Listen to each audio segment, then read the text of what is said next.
special in Broken Arrow after 5 years of performing in and around Oklahoma. And she is joining me here to share more about it. It is Nicole Miller herself. Welcome in. Thank you so much for having me, Congrats. Sunny. It's my pleasure. Congrats on the gig, man. This is a really neat thing. So I want to find out a little bit more about you. So before you got into comedy, what was your full-time job? What did you do before? I was a full-time public school teacher here in Oklahoma. I taught theater for about 10 years. If you can't get enough material from middle school students, then yeah, I bet you pull a lot of your comedy in from those years. Yes, I do have some about teaching for sure, yes. I bet you do. So I like asking comedians where they pull their information, because you got certain types that'll write jokes. You know, Anthony Jeselnik, he'll sit down and write these really awful jokes that you can't really guess the punchline to.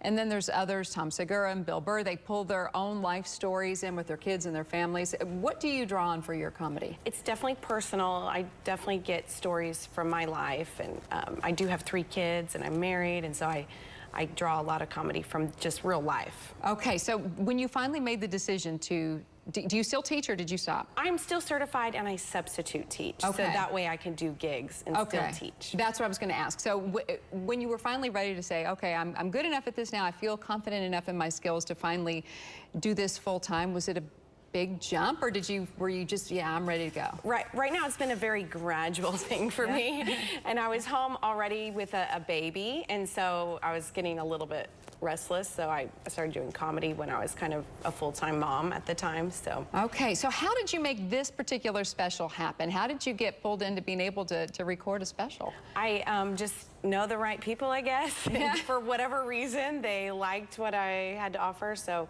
it's a joint effort. I'm working with a production company here in Tulsa called Full Credit Media, and they're really awesome with like live events. So I'm very excited to be partnering with them on this one. Okay, so now you want to make sure that that audience is packed full. So this is an opportunity to come out, catch your comedy, and also be part of a special. Yeah, Sunny, that's the scary part, is when you're doing a live taping, you really need a live audience. So I really need people to actually come out to this one.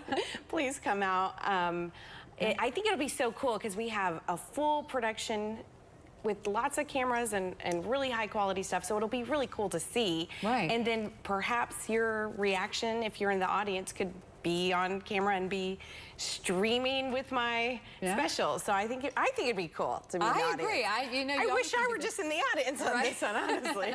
All right, well, we want to get folks to come out to be part of the audience. I got all the information on when it's going to be coming up here in just a second, but finally, what words of advice would you give to somebody who's ready to make the plunge to and try some comedy? Just do it. You really don't know what it's going to be like until you try. So comedians try out at open mics, and if you're in Tulsa right now, I think basically most nights of the week we do have at least one open mic somewhere. So go out there, just try it and see what happens. You might love it like I did. All right, I tried stand up, they told me to sit down. But at any rate, all right, so if you'd like to be a part of the audience and come out and see Nicole and support one of our own, it's